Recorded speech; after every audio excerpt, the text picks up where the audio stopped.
सुचेतक उक्रेती, सवाल इंडिया का यह है कि योगी, शुभेंदु, हिमंता, क्या बीजेपी के नेताओं के चक्रव्यूह में फंस गया है विपक्ष? क्या बीजेपी ने हिंदुत्व का एक ऐसा मॉडल तैयार कर लिया है जो विपक्ष को अपनी रणनीति बदलने पर मजबूर कर रहा है? हम ऐसा क्यों कह रहे हैं? आज की सबसे बड़ी खबर आपको बताती हूं। पश्चिम बंगाल में जिस जहांगीर खान ने ऐलान किया था कि वो झुकेगा नहीं क्योंकि वो तो पुष्पा बन गया था, उसे झुकना पड़ा। 2 दिन बाद फाल्ता में वोटिंग है और फाल्ता उस डायमंड हार्बर में है जो ममता और उनके भतीजे अभिषेक बनर्जी का गढ़ माना जाता है। वहां टीएमसी उम्मीदवार जहांगीर खान ने वोटिंग से 2 दिन पहले खुद को चुनाव से अलग करने का ऐलान कर दिया। अब जहांगीर खान ने आज ऐलान किया कि हमारे सम्मानित मुख्यमंत्री फलता को स्पेशल पैकेज दे रहे हैं, इसीलिए मैं 21 मई के चुनाव में खुद को अलग कर रहा हूं। आपको बता दें कि दक्षिण 24 परगना के फलता में चुनाव रद्द हो गए थे। यहां पर जहांगीर खान पर वोटर्स को धमकाने का आरोप लगा था। अब जब जरा ये तस्वीरें देखिए, जब शुभेंदु बीजेपी के जिस मॉडल पर चल रहे हैं उसमें कानून व्यवस्था को चैलेंज देने वालों पर सख्ती बरती जा रही है। पुलिस सरकारी संपत्ति को नुकसान पहुंचाने वालों से वसूली के लिए मुनादी भी कर रही है। अब एक मैंने आपको जहांगीर खान के बारे में बताया कि जहांगीर खान कैसे अब सीधे शुभेंदु अधिकारी की राह पर निकल पड़े हैं। वो कह रहे हैं शुभेंदु अच्छा काम कर रहे हैं, उन्होंने नाम वापस लिया। दूसरी तरफ ये देखिए, जो शुभेंदु अधिकारी ने कहा कि जिन्होंने दंगा किया वही वसूली करेंगे, तो वहां पर पुलिस ऐलान इसका कर रही है। 4 दिन पहले आसनसोल में भीड़ हिंसक हो गई थी। भीड़ इस बात का विरोध कर रही थी कि शुभेंदु सरकार ने लाउडस्पीकर की आवाज कम करने के निर्देश क्यों दिए। अब जहांगीर मोहल्ले में भीड़ ने स्थानीय पुलिस पर पथराव किया था, जिसके बाद आज वहां पुलिस ने वसूली का यह नया मॉडल पेश कर दिया। अब जरा बंगाल, असम, यूपी में बीजेपी का ये मॉडल भी समझिए। तीनों राज्यों के मुख्यमंत्रियों ने पिछले दिनों खुलकर वो पहल की जिसे हार्ड लाइन हिंदुत्व से जोड़कर देखा जा रहा है। रिजल्ट के दिन शुभेंदु अधिकारी ने साफ साफ कहा कि नंदीग्राम का मुसलमान वोट टीएमसी को मिला है, मैं नंदीग्राम के हिंदू के लिए काम करूंगा। इसी तरह हिमंत बिस्व शर्मा का एक बयान काफी मशहूर हुआ जो उन्होंने असम में से निकलकर बंगाल में बोला। हिमंता ने बंगाल चुनाव के दौरान कहा कि यह पश्चिम बंगाल है, यहां रविंद्रनाथ ठाकुर की जमीन है, यह बाबर की जमीन नहीं है, यहां बाबरी मस्जिद नहीं बनने देंगे। और योगी आदित्यनाथ का बयान जो कल आपने सुना ही, उन्होंने कहा नमाज पढ़नी है तो शिफ्ट में पढ़िए लेकिन सड़क पर नहीं पढ़ने देंगे। प्यार से मानेंगे तो ठीक है, नहीं मानेंगे तो दूसरा तरीका अपनाएंगे। तो क्या यह मान लिया जाए कि बीजेपी के इसी मॉडल ने विपक्ष को अपनी स्क्रिप्ट बदलने पर मजबूर कर दिया है? मिसाल के तौर पर अखिलेश यादव का एक पोस्ट आया और वो एक तस्वीर पोस्ट कर रहे थे जिसमें घायल वकील को रामायण भेंट की जा रही है। अखिलेश यादव ने कल भी एक तस्वीर पोस्ट की थी जिसमें पुलिस इसी वकील पर लाठीचार्ज कर रही थी, जबकि उसके हाथ में रामचरितमानस है। यह तस्वीर इसलिए दिखाई जा रही है क्योंकि अखिलेश यादव एक तरफ रामचरितमानस का जिक्र कर रहे हैं तो दूसरी तरफ वो भगवान हनुमान को भी याद कर रहे हैं। अब ये तस्वीर भी देख लीजिए। राहुल गांधी बीजेपी के दबाव में क्या मंदिर मार्ग पर चल पड़े हैं? क्योंकि आज राहुल रायबरेली पहुंचे तो वहां के मशहूर चुरुआ हनुमान मंदिर में वो चले गए और हनुमान जी की पूजा की। सवाल यह है कि क्या रामायण और हनुमान जी अब विपक्ष की मजबूरी है? क्या बीजेपी ने हिंदुत्व का जो मॉडल तैयार किया है वो विपक्ष के लिए बड़ा चैलेंज साबित हो रहा है? छोटी सी रिपोर्ट के बाद अपने मेहमानों का परिचय आपसे कराऊंगी, लेकिन सवाल वही है कि क्या हिंदुत्व के इस प्रयोग के आगे विपक्ष का कोई भी प्रयोग काम करेगा?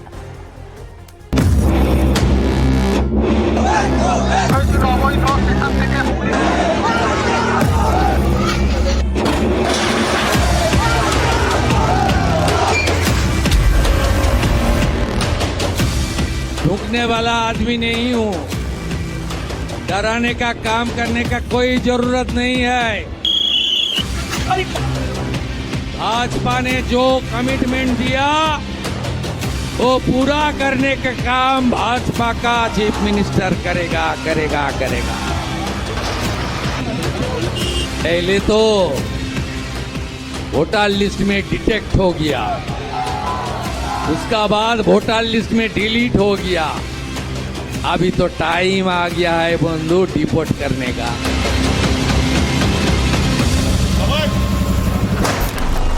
তাই আমাদের সম্মানীয় মুখ্যমন্ত্রী ফলতা উন্নয়নের জন্য স্পেশাল প্যাকেজ দিচ্ছে।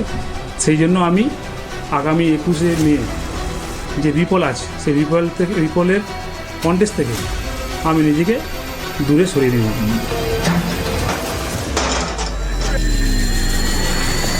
झुक गया पुष्पा झुक गया, चला गया। वो नहीं विड्रॉल कर आएगा। लिया, विड्रॉल कर लिया उन्हें।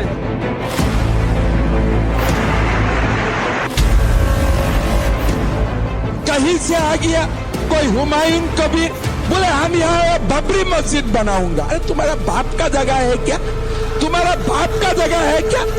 तुम आएगा और बोलेगा हम बाबर का मस्जिद बनाऊंगा, कोई बोलेगा मैं औरंगजेब का मस्जिद बनाऊंगा, कोई बोलेगा मैं शाहजहां का मस्जिद बनाऊंगा।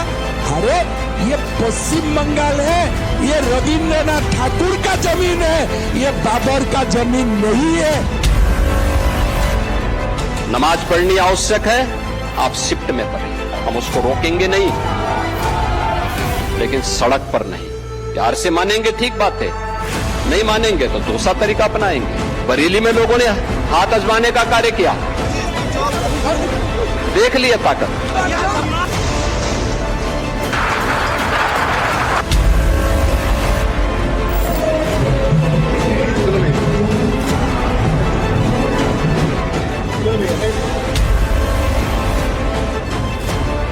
एक तो गौशाला मंदिर है या मस्जिद है, और एएसआई का जो मॉन्यूमेंट प्रोटेक्टेड होता है वहाँ पूजा स्थल नहीं होता है।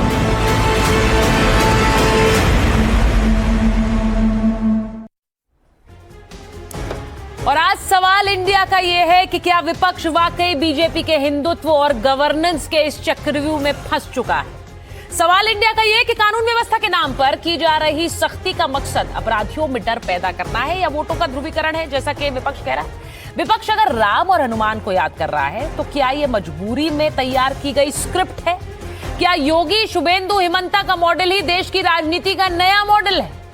और तुष्टीकरण बनाम ध्रुवीकरण की जंग में देश के असल मुद्दे गायब तो नहीं हो रहे हैं? सवाल ये भी है। मेरे साथ जो मेहमान जुड़ रहे हैं मैं परिचय करा देती हूँ।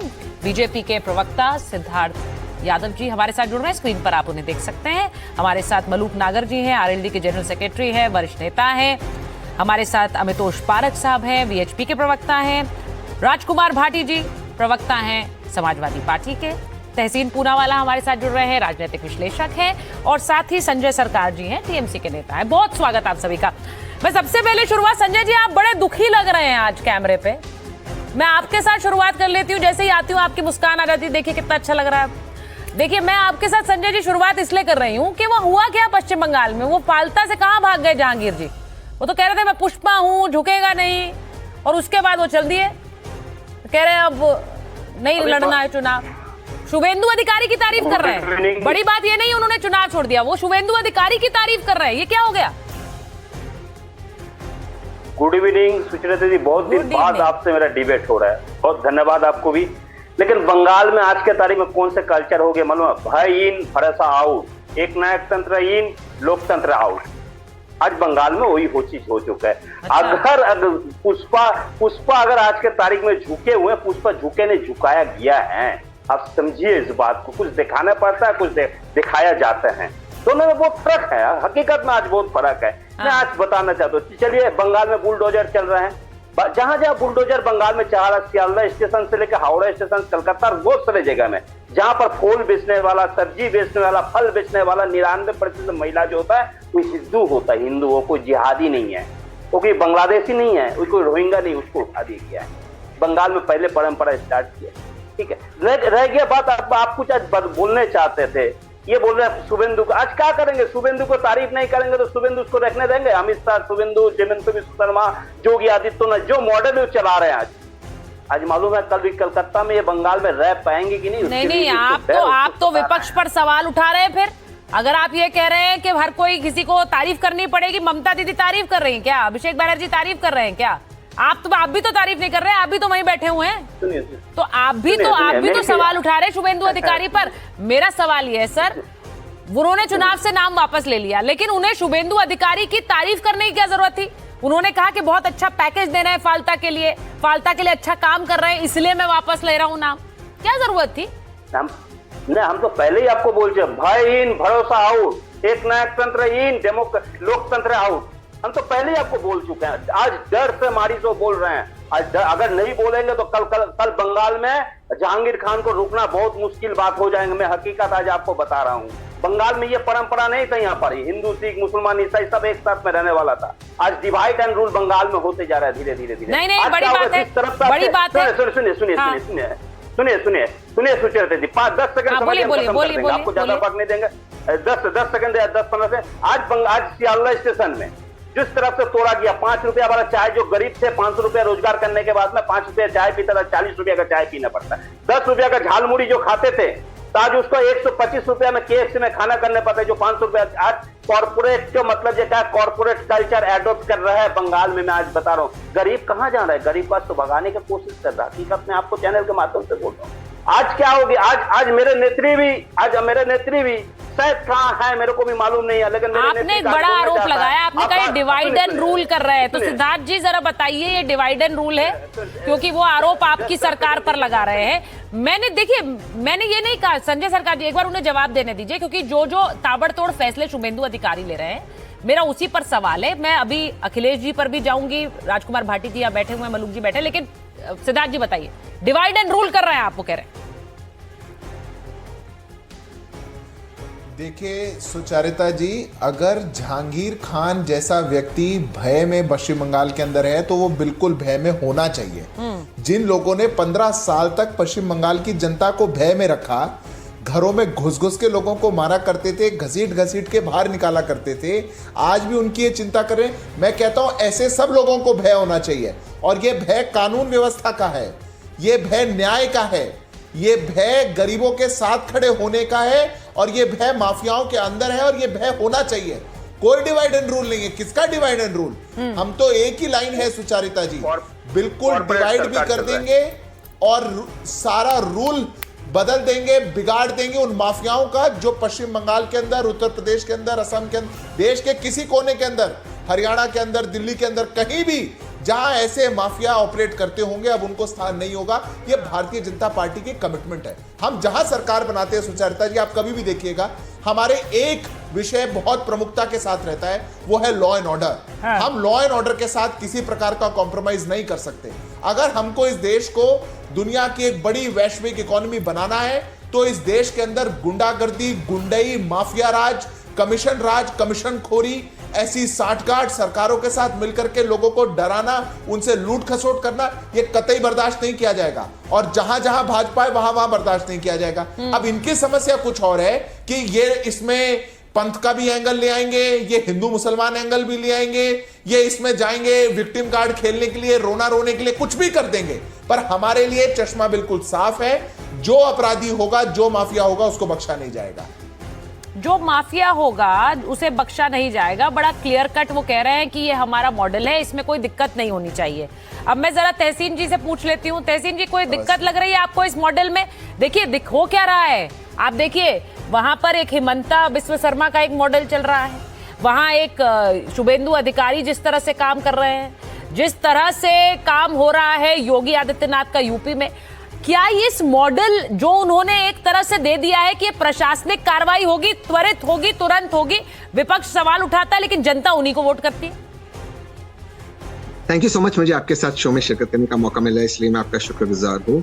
मॉडल भारत का होना चाहिए। मैं सिद्धार्थ भाई से, आप हैरान हो गए, मैं बिल्कुल सिद्धार्थ भाई से इत्तेफाक रखता हूँ कि जितने भी छिछोरे हैं उनको बिल्कुल सरकार के प्रशासन की लाठी उन पर चलनी चाहिए। मैं बिल्कुल आपसे इत्तेफाक रखता हूँ। और मैं कोई जहांगीर खान को इंडोर्स नहीं करता हूँ। अगर जहांगीर को, अगर वो भाग गया है, जो भी किया वो उसका व्यक्तिगत राय, टीएमसी और वो देख ले और भाजपा देख ले। लेकिन मेरा आपसे सवाल है, आपके माध्यम से मैं सिद्धार्थ भाई को पूछता हूँ। और एक छिछोरा है वेस्ट बंगाल के अंदर, शाहजहान हुमायूं कबीर, वो बाबरी मस्जिद बनाना चाहता था वेस्ट बंगाल में, रविंद्रनाथ टैगोर जी की भूमि पर वो बाबरी मस्जिद बनाना चाहता था।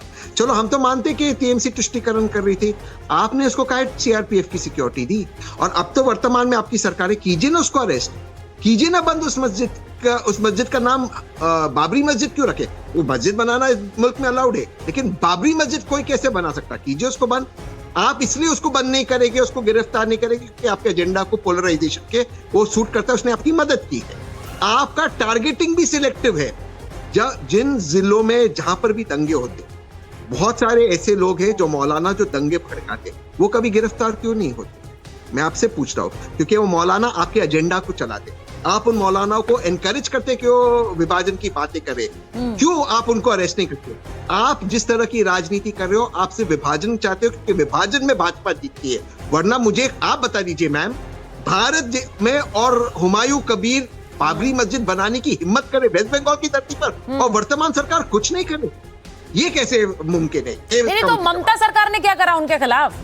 तहसीन जी, आप तो ये बात बोल रहे हैं, ममता सरकार, ममता बनर्जी पश्चिम बंगाल से चली गई, हुमायूं कबीर तो अपनी सीट जीत गए, तो आप बोल रहे हैं लोगों ने तो किसका साथ दिया बताइए मुझे? आप ममता बनर्जी को पश्चिम बंगाल में वो बाहर हो गई। जो लोग सवाल उठाते हैं, मेरा सवाल बस यही है, आप भले ही शुभेंदु अधिकारी या योगी आदित्यनाथ के मॉडल को विभाजनकारी कह रहे हैं, लेकिन जनता उन्हें ही वोट कर रही है। एक सेकंड, मैं आपसे बिल्कुल इत्तेफाक रखता हूं, लेकिन वो विभाजनकारी मॉडल कब लागू हो सकता है? जब दूसरी साइड पर कोई विभाजन करे। हुमायूं कबीर जैसे छिछोरे लोग कर रहे थे। मैं तो कह रहा हूं ममता बनर्जी उसकी मदद कर रही थी, इसलिए मैम हार गई। वर्तमान में अब सरकार में क्या, अगर आप विभाजन नहीं करना चाहते, आप हुमायूं कबीर को अरेस्ट कीजिए। ममता जी हार गई, उनकी सरकार खत्म हो गई, मैं आपसे एग्री करता हूं। अच्छा, मैं तो कह रहा हूं तुष्टिकरण मुझे एक चीज तो बता दीजिए, मुझे एक चीज बता दीजिए तहसीन, क्योंकि मैं आपसे बात कर रही हूँ, पूछना जरूरी है, राहुल गांधी हनुमान मंदिर कैसे पहुंच गए? राहुल जी से बड़ा देशभक्त और सच्चा हिंदू मैंने नहीं देखा है। और क्या ये हिंदू होने का, मैं आपसे पूछता हूँ मैम, क्या आदरणीय मोदी जी प्रधानमंत्री बने उसके पहले आप मंदिर नहीं जाती थी, आप पूजा नहीं करते थे? क्या हनुमान चालीसा? अरे एक मिनट, और बहुत अच्छा लगा आपको देखकर ऑन एयर, और ऐसे और युवा प्रवक्ता बीएचपी के आने चाहिए। लेकिन मुझे बताइए, और आप भी बताइए, क्या आप आज के पहले हम लोग हनुमान चालीसा नहीं पढ़ते थे? ये भाजपा आने के बाद, मोदी जी आने के बाद ही हम पढ़ने लगे। ये कौन सी बात है? बचपन से हम नहीं, पर मैं इसलिए बोल रही हूँ तहसीन जी, जने उन्हें पहन दिए, अब हिंदू उनको वो दिखा रहा है कि शक्ति से हम लड़ेंगे, उनको क्लेम करना है। तो मुझे लगता है कि जिस तरह की पॉलिसी कांग्रेस के समाजवादी पार्टी की रही है, वो पॉलिसी कभी हिंदुत्व की नहीं हो सकती। अच्छी बात है, अच्छी बात है। के अलावा शक्ति का प्रदान करता है, जिससे राहुल गांधी को लड़ना होता है। क्या भाई आप बात कर रहे हो? ये मैं महाकाल, ये बगलामुखी, ये क्या मैं आदरणीय मोदी जी की वजह से पहना? क्या बात करें, सारा क्रेडिट अब मैं काउंटर करना चाहता हूं। ये कौन सी बात हुई? ये मोदी जी ने क्या किया? मैं तो बचपन से जाते आया हूँ, मैं तो मुसलमान पैदा हुआ, मैं तो मस्जिद में भी जाता, मंदिर में भी जाता हूँ। अब उसका क्रेडिट मैं मोदी जी को दूं? नहीं, बात ये नहीं है, बात ये नहीं है। सवाल तब उठता है कि एक राम मंदिर बनता है तो आप उसे, क्योंकि आपको लगता है ये बीजेपी बनवा रही है, जबकि वो कोर्ट ऑर्डर पर बनता है, तो बीजेपी बनवा रही है, तो इसलिए आप मंदिर में दर्शन के लिए नहीं जाते हैं। आप मंदिर के लिए दर्शन, यहाँ भाटी जी भी बैठे हुए, उनके नेता ने तो ये, उनके नेता रामगोपाल यादव ने तो ये भी कह दिया ये मंदिर सही नहीं है, ये बुरा मंदिर है, इसमें त्रुटियां हैं। अब मेरा सवाल ये सब कहते हैं, लेकिन फिर उसके बाद जाते हैं, उसके बाद दूसरे मंदिर दर्शन के लिए भी जाते हैं। दिया था अमित 2020 के अंदर में ये कहते कि इसको चुनाव का कार्य, इसलिए इस पर जजमेंट ना दिया जाए राम जन्मभूमि पे। राम इज ए मिथ, ये कहने वाली पार्टी आज सबसे बड़ी हिंदू की पार्टी हो गई। लेकिन मेरे साथ तहसीन बैठे हुए, अच्छा है कि वर्सेस के अंदर में दिखा दी। मैं डायरेक्ट क्वेश्चन तहसीन से पूछ लेता हूँ। अभी नमाज के अंदर में आने वाले थे, हम आगे जाके नमाज में आते। तहसीन पूनावाला का एक जजमेंट है, Tehseen S Poonawalla versus Union of India 2018 9 SCC 501। माननीय सर्वोच्च न्यायालय ने जब नमाज पब्लिक स्ट्रीट्स में पढ़ने पे गए थे, तो कोर्ट ने कहा The Supreme Court emphasized the importance of maintaining social harmony, civic peace and the rule of law, and reminded that the courts must be mindful of the practical impact of their decisions. Where a claim to be hold religious congregation of public land has the potential to create social tensions. ये Allahabad high court का judgement है, जो कि असीन versus state of UP के अंदर में लेते हुए कहा था। मुझे लगता है कि जिस तरह से उत्तर प्रदेश सरकार ने जजमेंट दिया है, पब्लिक लैंड को can not be used for religious practices, और वही नमाज के अंदर में आता है। लेकिन क्या दिक्कत आ रही है सुचित्रा जी? दिक्कत आ रही है कि भाजपा से पहले टीएमसी गवर्नेंस के अंदर में जहां आरजीकर रेप केस होता था, जहां संदेश खाली घटना होती थी, जहां दंगल का राइट्स होते थे, कैनिंग राइट्स होते थे, बदुद्रिया बहरेत राइट्स होते थे, लिंच होता था चंदन हल्दर, लिंच होती थी मधु मंडल, चंद्रनाथ, कृष्णनाथ, बॉम्ब अटैक्स होते थे, इमाम्स और मुजीब्स को तनख्वाह दी जाती थी और रिलीजियस बेस्ड स्कीम दी जाती थी। Allocation of 5530 crores to the state minority affairs budget with 11.7% increase of 2010 and 11। लेकिन तब मॉडल ऑफ गवर्नेंस था। लेकिन जब रिलीजियस बेस स्कीम को खत्म कर दिया जाता है और कैलकाटा हाईकोर्ट के बाद भी अगर रिजर्वेशन खत्म नहीं करा जाता है, मुझे लगता है वो अपीसमेंट है, जो हो रहा है वो गवर्नेंस। अच्छा, अब ये जो राह चल गए हैं, क्या ये हिंदू वोट पोलराइजेशन एक हकीकत है? मलूक जी, आपको मेरी आवाज आ रही है अब कि नहीं आ रही है? कुछ दिक्कत हुई थी, तो मुझे बताया जा रहा था जी, कि मलूक जी जी, और अभी भाटी आ रही जी है। तक मेरी आवाज नहीं जा पा रही, अब आ रही है जी। मलूक जी, अब मुझे ये बता दीजिए, जी। भाटी जी आपके साथ हैं, मुझे बड़ा अच्छा लगता है जब आप दोनों फ्रेम में रहते हैं, तो एक दूसरे को अटैक भी करते हैं, फिर हंसी मजाक भी होता है, ये सबसे अच्छा फ्रेम लगता है मुझे। तो मुझे जरा मलूक जी ये बताइए, ये भाटी जी यहाँ बैठे हुए हैं, पहले बताइए, इनके नेता आज बड़े मंगल की बधाई भी दे रहे हैं, आज भंडारा भी लगाया हुआ है इन्होंने, वो खाना भी बांट रहे थे। अब जरा ये बताइए, ये पार्टी कर रही है, ये करना चाहती है, ये देख करके एक हिंदू वोट पोलराइजेशन है, या आपको लगता है कि ये इनके अंदर है, ये शुरू से करते रहे? क्योंकि भाटी जी अभी एक यही कहेंगे कि भाई हम तो शुरू से कर रहे हैं, आपको अब दिख रहा है। मलूक जी। सुचरिता जी, इनकी दिक्कत खुद की नहीं है, इनकी दिक्कत है कांग्रेस पार्टी, इनकी दिक्कत है सो कॉल्ड इंडिया गठबंधन की बहुत सारी पार्टियां। अच्छा। इनकी दिक्कत है जो स्टालिन साउथ से बोलता है, हिंदुत्व के खिलाफ बोलता है, सनातन के खिलाफ बोलता है, गौ माता के खिलाफ बोलता है, यूपी और उत्तर प्रदेश के लोग नाली साफ करेंगे बोलता है। ये उस गठबंधन से उसे निकाल नहीं सकते, इसीलिए यहाँ आकर के जो पूरा हिंदी भाषी क्षेत्र है, जहाँ सनातन धर्म से ज्यादा है, वहां आकर के इसलिए ये सो कॉल्ड इंडिया गठबंधन जो है कमजोर पड़ जाता है, खासकर कांग्रेस। दूसरा ये है, जब चुनावी हिंदू बनते हैं, जब चुनाव आते हैं, तो राहुल गांधी जी और उनके साथ की पूरी फौज निकलती है मंदिरों में, और यज्ञोपवीत जनेऊ जिसको कहते हैं, अंदर पहनने के बजाय कमीज के बाहर पहनेंगे दिखाने के लिए। तो ये सब लोग देखते हैं और जानते हैं। और जैसे मान लो हम आपके टेलीविजन में बैठ के कह रहे हैं कि इस देश के मुसलमानों को संविधान के अनुसार जहां भी जरूरत पड़ती है तो हम साथ खड़े हैं, पर ये लोग कांग्रेसी और उनकी साथी पार्टियां जब कांवड़ यात्रा निकलेगी, जब वहां पे मीट की दुकान और अंडे की दुकान खुलवाएंगे और उनकी वकालत करेंगे, असली दुश्मन कांग्रेस और उसकी साथी पार्टियां हैं, मुसलमानों के भी। और आज जिस जगह देश पहुंच गया है किसी भी वजह से या किसी भी कारणों की वजह से, यहां इनकी अब मजबूरी है नकल करना, पीछे पीछे चलना और अपने बातों को पूरी तरह उसी तरह करना कि हर पार्टी जहां 75-80% लोग हैं वहां के जाने की तरफ अब ये चल पड़े हैं। इनको किसी भी तरह ने, मुझे सुचरिता जी एक बात और भी कहनी है, जहां तक बात मुसलमानों की है, उसमें जो आदिवासी मुसलमान है, या कहो जो दलित मुसलमान है, या कहो जो पाकिस्तान और हिंदुस्तान की बाउंड्री पे 600 किलोमीटर, या कहो तो पूरे जम्मू कश्मीर के 29.4% जो गुजर मुसलमान है, वो पूरे एनडीए के साथ हैं। ये कैसे कहते हैं इन्हीं के साथ हैं? जो बहुत सारे मुस्लिम महिलाएं जो 3 तलाक पर नरक भुगत रही थी, वो मोदी जी को वोट देती है, मोदी जी के साथ हैं। तो अब ये काम कर नहीं सकते। नहीं, आपने जो बात बोली उसमें सबसे इंटरेस्टिंग लाइन ये थी कि ये सारी पार्टियां नकल कर रही हैं कांग्रेस की। राजकुमार भाटी जी, क्यों नकल कर रहे हैं आप कांग्रेस पार्टी? हाँ, वो कह रहे हैं जो आपकी सोच है उसके हिसाब से काम करिए। अब आप नकल करने लग गए, अब आप लोग त्योहार मना रहे हैं, अब आप भंडारा कर रहे हैं, अब आप हनुमान जी बड़े मंगल की बधाई दे रहे हैं। ये सब नकल करना है। आपको लग रहा है कि 80% वोट वहां जा रहा है, हमें जीतना है तो ये करना पड़ेगा। भाटी जी। नहीं, चलो, मैंने बिल्कुल भाई मलूक नागर जी की बात को बहुत गंभीरता से लिया, और अब हम नकल नहीं करेंगे, अब अपनी मौलिक सोच के अनुसार आगे बढ़ेंगे। ठीक है, ये बात तो हुई समाप्त यहाँ।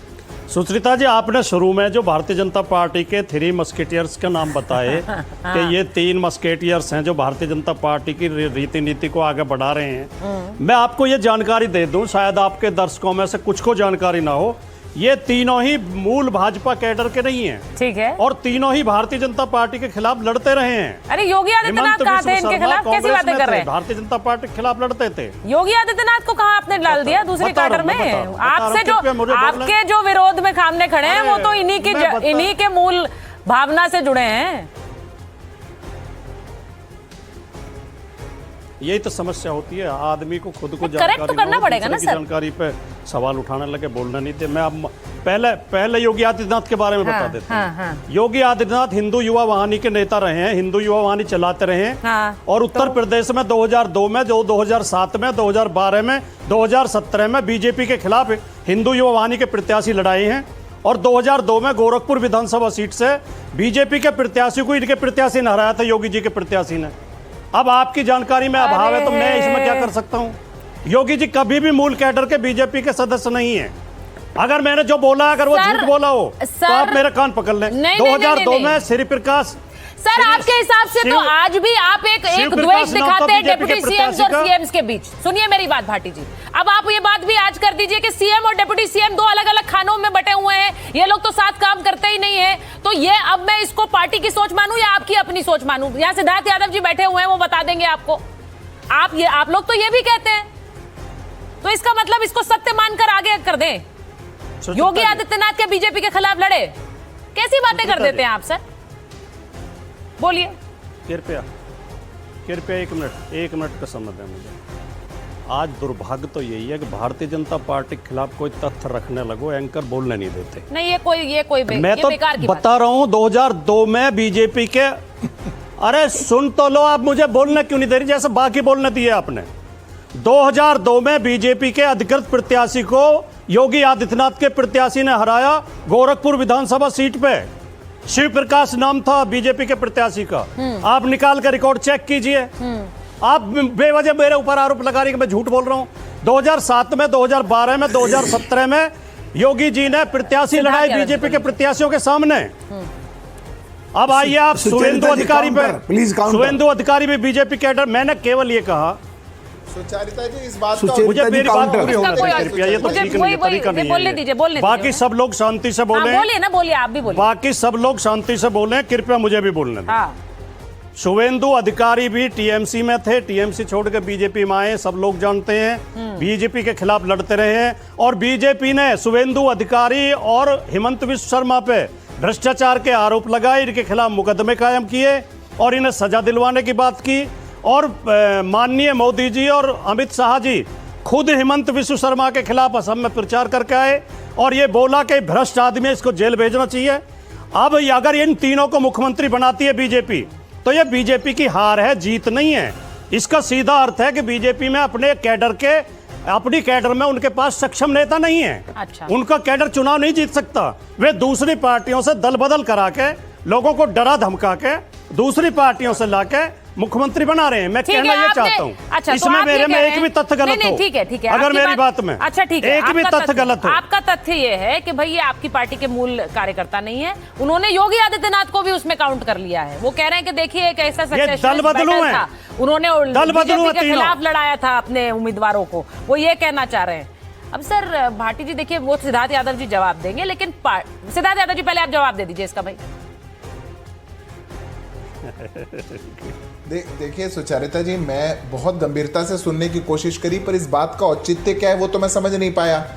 फिर तो आप इसको लेकर के जाइए, ममता बनर्जी कहां से निकली थी? टीएमसी का कोई औचित्य नहीं है। तेलंगाना के मुख्यमंत्री अभी कांग्रेस पार्टी के, उनका विचार कहां से है, वो कहां से थे पहले? मैं बताऊं उसका? तो हम बोलेंगे कि हम अरे राजकुमार जी, अब आपके बीच में बोला क्या मैं? आप ममता जी को दल बदलू कह रहे हैं। आप ममता जी को दल बदलू बोलेंगे, तेलंगाना के मुख्यमंत्री को दल बदलू बोलेंगे। अभी अखिलेश जी का फोन आ जाएगा शो खत्म होते होते तक आपके पास। थोड़ा सा धीरज रखिए। देखिए मुद्दा यह है, हम बात कर रहे हैं लॉ एंड ऑर्डर पर, हम बात कर रहे हैं कि देश में रीति नीति कैसी हो, हम बात कर रहे हैं नियत कैसी हो। आपको चिंता यह है कि नहीं, तो फिर मुलायम जी कहां से आए थे? समाजवादी पार्टी में तो नहीं जन्मे थे, कहीं जनता पार्टी में होंगे, जनता पार्टी से समाजवादी पार्टी में नहीं, ऐसा हुआ होगा ना।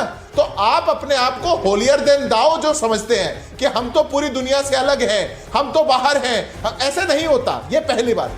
दूसरी बात, मुद्दा ये है आज देश के अंदर कौन सी रीति नीति को देश के लोग पसंद कर रहे हैं, और वो रीति नीति कतई समाजवादी पार्टी वाली नहीं है। वो रीति नीति अपीजमेंट और तुष्टीकरण वाली नहीं है। आपको जवाब देना है उस पर। आप चले गए निकाल करके बायोडाटा और सीवी निकालने कि कैसे क्या होगा और कहां से क्या होगा, और अपने सहयोगियों को भूल गए। देश के राजनीतिक मैच्योरिटी में राजकुमार भाटी जी, इस बात को समझ करके आप उस बात पर गंभीरता से आइए जो देश की रीति नीति का विषय है। आप लोग माफियाओं के साथ बैठते थे, माफियाओं के साथ बैठने वालों को बंगाल की जनता ने भी बाहर का रास्ता दिखाया और यूपी की जनता ने भी बाहर का रास्ता दिखाया। तो माफियागिरी नहीं चलेगी, यह है मुद्दा आज। तुष्टीकरण की नीति नहीं चलेगी, यह है मुद्दा आज।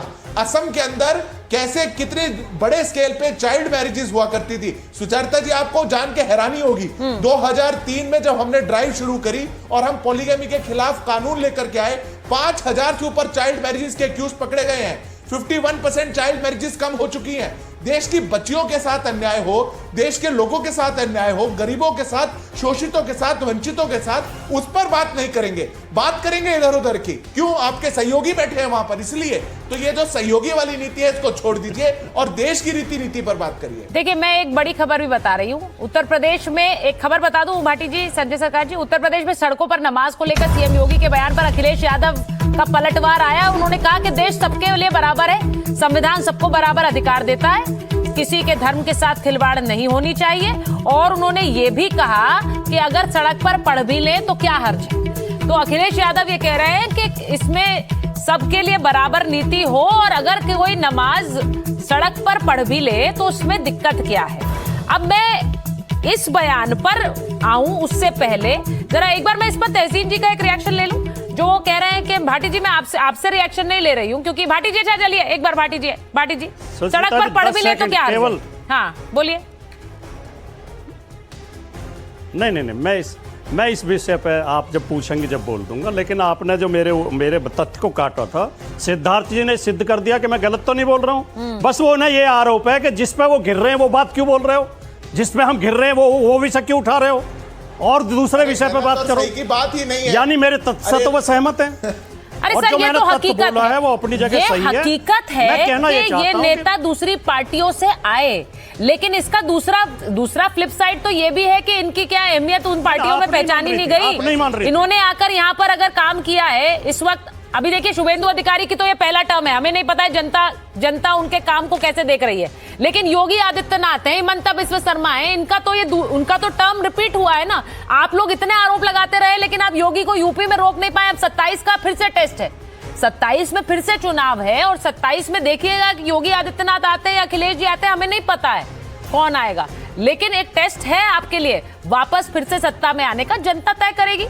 संजय सरकार जी बोलना चाह रहे हैं, संजय जी बोलिए। सुनिए, सिद्धार्थ सिंह जी जब भारतीय जनता पार्टी के जनरल सेक्रेटरी थे तो कलकत्ता में खड़ा होकर बोले थे, भाग शुभेंदु भाग।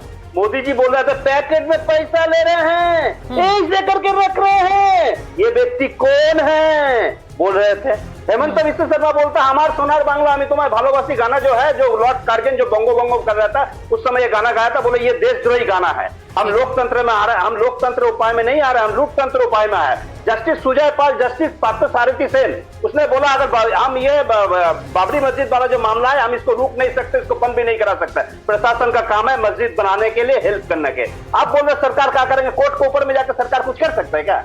सुचेता जी, आप तो दीदी के ऊपर अंगली उठा दिया है, आप तो दीदी के ऊपर अंगली उठा दिया, लेकिन ये भी एक बार भी तो नहीं बोला आपने जे कोर्ट के ऊपर में जाके कैसे बात बोलेंगे। आप बताइए, कोर्ट के ऊपर में जाके कोई बोल सकता है क्या? नहीं बोल सकता है। तो भारतीय जनता पार्टी अगर इतना काबिल है तो सुप्रीम कोर्ट इस पिटीशन को खिलाफ क्यों नहीं जा रहा है? क्यों नहीं जा रहा है? वहां पर जब जज दोनों जज ने बोला जाए प्रशासन का काम है मस्जिद बनाने के लिए, पूरा मदद करने के लिए, हम रोक नहीं सकता, कोई भी कुछ किसी के नाम पे बना सकता, अपने कोई आपत्ति तो जता रहा है, हम लोग जनता लोग बाबरी के नाम पे क्यों बनेंगे? बाबर का प्रेमिक जो प्रेमिक है, बाबर का प्रेमिक, बाबरी का नाम हम लोग भी बनने के लिए मदद नहीं करेंगे। एकदम बिल्कुल समर्थन नहीं, बिल्कुल नहीं करेंगे। बाबर को जो प्रेमिक है उसके नाम पे बनाने के लिए, बाबर का प्रेमिक बाबरी है, उसके नाम पे बनाने को बिल्कुल है, मदद नहीं कर। लेकिन सबसे बड़ी बात क्या है मालूम है? आज लोकतंत्र बंगाल में जिस तरफ से लूट तंत्र को सबसे वोट लूट कर दिया गया है, जनता इसको जरूर जवाब देंगे। आप भी ये देखिएगा, हिस्ट्री ऑलवेज रिपीटेड। मैं एक चीज आपको बता दे रहा हूं, हिस्ट्री ऑलवेज रिपीटेड। शुभेंदु अधिकारी को यह देखना ना पड़ा जिस दिन वो मुख्यमंत्री विधानसभा से उसको विड्रॉ करने पड़ा। देखिए अभी तो आपके यहाँ चुनाव हुए हैं, अभी तो आप लोग हारे हैं, अभी तो बीजेपी की वहां सरकार बनी है। अब इसके बाद मैं कम से कम यूपी में या असम में तो ये कह सकती हूँ, मैं अभी बंगाल के लिए नहीं कह सकती हूँ कि वहां पे जनता का फीडबैक क्या है शुभेंदु अधिकारी के काम पर, मैं नहीं कह सकती अभी। लेकिन बाकी 2 राज्यों में तो फीडबैक कुछ रहा होगा, तभी जीत रिपीट हुई है। असम में तो बम्पर जीत रिपीट हुई है। मैं एक बार एक तस्वीर दिखाना चाह रही हूँ, उसके बाद मैं तहसीन जी आपके पास आऊंगी। 2 दिलचस्प पोस्ट दिखाते हैं, हम यहाँ पर नाम नहीं बता रहे, आपको अंदाजा लगना है कि ये पोस्ट किसकी हो सकती है। दोनों में एक ही बात समान है, दोनों में ही हनुमान चालीसा की एक चौपाई लिखी हुई है, सब सुख लहे तुम्हारी सरना, तुम रक्षक काहू को डरना। और अब आपको अगर मैं ये पोस्ट देख रहे हैं आप, दोनों पोस्ट, अब इनका नाम भी दिखाती हूँ आपको। एक जैसी पोस्ट है, एक जैसे संदेश देने की कोशिश है, एक अखिलेश यादव जी ने किया है, एक हिमंता बिस्वा शर्मा जी ने किया है। अब ये दोनों ही पोस्ट एक दिन आई हैं, अब विचारधारा अलग अलग है, चौपाई एक है। और अब आप समझ लीजिए, जब मैं ये पूछ रही हूं कि क्या ये एक तरह का प्रयोग है, क्या ये बताने की कोशिश हो रही है, क्योंकि अब ये डर लग रहा है कि अगर मंदिर नहीं जाएंगे तहसीन जी, अगर चौपाई नहीं कोट करेंगे, अगर ऐसा पोस्ट नहीं करेंगे, तो कहीं सत्ता हाथ से ना निकल जाए, क्योंकि हम तुष्टीकरण करते रह गए लेकिन यहां पर दूसरा खेल हो गया। तहसीन जी, भगवान राम ये हमारे लिए और भारत के लोगों के लिए श्रद्धा का विषय है। ये भाजपा की राजनीति का विषय हो सकता है, पर भगवान श्री राम हमारे लिए श्रद्धा का विषय। आदरणीय महेश शर्मा जी जब आदरणीय प्रधानमंत्री हाउस में बैठे थे ना, तब उन्होंने कहा कि मां सीता के जन्म एक माइथोलॉजिकल फैक्ट है, या उन्होंने पार्लियामेंट में कहा। और जब आदरणीय जब मंत्री जी से पूछा गया कि राम सेतु के बारे में आप हमें बताइए कि राम सेतु में बार बार सुप्रीम कोर्ट के चीफ जस्टिस पूछ रहे कि वर्तमान से सरकार ने राम सेतु पर क्या किया, तो उन्होंने कहा कि राम सेतु जो है ये दिखता नहीं है सैटेलाइट से, ये भाजपा, इसलिए भाजपा के लिए कहते हैं तो ऐसा कोई सगा नहीं है जिसको भाजपा। मैं एक लाइन अपनी बात समाप्त करता हूँ। आपने चौपाई बताई, हनुमान जी के हम सब तहसीन भाई राम सेतु की बात मत करो, माननीय सुप्रीम कोर्ट की बात मत करो। आपका एफिडेविट पूरे देश के लोगों को पता है। बात कंप्लीट करने दीजिए मलूक जी, बात कंप्लीट कर ले। मलूक जी एक सेकंड भाई, बात कंप्लीट कर ले। हाँ नागर जी 10 सेकंड। हाँ बोलिए। नागर जी की चर्चा इजाज खान भी कर रहे और उनके रील में बहुत ज्यादा चर्चा हो रही है, बट चलो मैं इस विषय पे आ जाता हूँ। जब भारत के पार्लियामेंट के अंदर नरेश अग्रवाल जैसे एक व्यक्ति ने इतने वाहियात शब्दों का प्रयोग किया भगवान विष्णु, भगवान शंकर, भगवान राम के लिए, जिन शब्दों का प्रयोग आप और मैं नहीं करेंगे, नागर जी नहीं करेंगे, उसको समाजवादी पार्टी ने लात मार के बाहर निकाला। आज वो व्यक्ति भाजपा का सम्मानित नेता है और उसका बेटा सम्मानित मंत्री है भाजपा के अंदर। इसीलिए मैं कहता हूँ बेटा कोई सगा नहीं जिसको भाजपा ने ठगा नहीं। राजा दशरथ के बारे में क्या कहा था भाजपा के अलायंस पार्टनर्स ने? क्या किया भाजपा ने उनके खिलाफ? क्या एक्शन लिया उनके खिलाफ? नहीं, तो एक बात बताइए ना, आपके तो अध्यक्ष जो हैं, कांग्रेस के जो अध्यक्ष हैं, उनके बेटे खुद का कहते हैं, उदयनिधि स्टालिन कहते हैं सनातन के लिए क्या क्या कहते हैं। बयान मुझे दोहराने की जरूरत नहीं है, ये सब बयान भी तो कांग्रेस पार्टी से आते हैं। उनको कभी कंडेम किया है राहुल जी ने? आप कभी कंडेम करते हैं ऐसे बयानों को? तो ये बयानों की तो भरमार है हर तरफ भाई। इस तरह के बयान आते हैं और इसीलिए पूछा जाएगा ना कि आप मंदिर क्या जा रहे हैं। जब इस तरह के बयान आते हैं, सनातन को डेंगू और मलेरिया ये सब कह दिया जाता है, तब कोई कुछ नहीं बोलता है। मलूक जी सुचेरिता जी, तहसीन भाई से मैं सीधी सी बात पूछ रहा हूं कि सो कॉल्ड इंडिया गठबंधन में जहां पे स्टालिन जैसे लोग खिलाफ बोलते हैं सनातन के, हिंदुत्व के, यूपी बिहार के, गौ माता के, तो क्या ये उसे साथ रखेंगे? जो अभी हमारे कुछ साथी बात कर रहे थे ग्रुपिज्म की, तो कांग्रेस में राजस्थान में सचिन पायलट और गहलोत का ग्रुप, कर्नाटक में डी शिव कुमार और सिद्धा रमैया का ग्रुप, और ताजा केरलम में अभी 14 दिन के बाद इनका चीफ मिनिस्टर बना है। तो क्या ये सो कॉल्ड इंडिया गठबंधन को ही संभाल सकते हैं? देश को और प्रदेशों को छोड़ो, और उस पे भी नहीं, कांग्रेस में ही आ जाओ। 3 साल तक इनका अध्यक्ष नहीं बना, कंफ्यूजन। इनका नेता सदन हमारे साथ देश की संसद में राष्ट्र की पत्नी कहता था महामहिम राष्ट्रपति को। तो इनके G23 ग्रुप, कुछ लोग कहते हैं राहुल जी लीडर है, प्रधानमंत्री का चेहरा। कुछ लोग सहारनपुर के सांसद कहते हैं कि प्रियंका गांधी जी रहेंगी पीएम का चेहरा। तो ये पहले इंडिया गठबंधन को संभाल लें, फिर कांग्रेस को संभाल लें। ज्ञान देना बंद करें एनडीए को और हम लोगों को, या बीजेपी को, या माननीय प्रधानमंत्री को। अपना तो इधर ठीक ठाक चल रहा है, देश की जनता पसंद कर रही है। आप लोग जब देश के खिलाफ बोलोगे, देखिए मेरे पास समय नहीं है। मैं एक बार सिद्धार्थ यादव जी से एक चीज पूछ रही। सिद्धार्थ यादव जी, मेरे पास बिल्कुल समय नहीं है, मैं आपसे पूछूंगी, क्या ये आप लोगों के नेता नहीं, ये बाहर से इंपोर्टेड मॉडल है, ये बीजेपी का मॉडल है? इस पर एक बार में सफाई दे दीजिए, मेरे पास समय बहुत कम है। देखिए सुचरिता जी, हमारे सभी मुख्यमंत्री भारतीय जनता पार्टी के मूल विचार के साथ काम करने वाले मुख्यमंत्री हैं, भारतीय जनता पार्टी की रीति नीति पर काम करने वाले मुख्यमंत्री हैं। अगर आज ये बात हो गई तो बहुत अच्छी बात हो गई, फिर हमसे क्यों दिक्कत होती है? ये टॉपिक को डाइवर्ट करने वाली बात, या आप यूं कहा जाए कि अपना गोल पोस्ट शिफ्ट कर करके खुद को बचाने वाली बात है, और कुछ नहीं है। जब कठिन प्रश्न पूछे जाएंगे, देश के अंदर तहसीन भाई जैसी ड्राइंग रूम पॉलिटिक्स नहीं हो रही है, धरातल की पॉलिटिक्स हो रही है, जहां ये पार्टियां तुष्टीकरण करके एक समाज को, हिंदू समाज को दबाने का काम करती है। अगर हम उनके साथ खड़े होते हैं तो इनको तकलीफ होती है, केवल इतना है। चलिए, आपने तहसीन पर सवाल उठा दिया, अब मेरे पास समय नहीं है। मैं बस ये कहना चाह रही हूँ कि जिस तरह की राजनीति जो हो रहा है, अब उसमें जनता ही फाइनल जज होती है। ऐसी पॉलिटिक्स में या जो राजनीति हो रही है, जो प्रशासनिक मॉडल दिया जा रहा है, उसमें जनता जज है, जनता तय करेगी उसे किसे लाना है, किसे हटाना है। बहुत बहुत धन्यवाद आप सबका।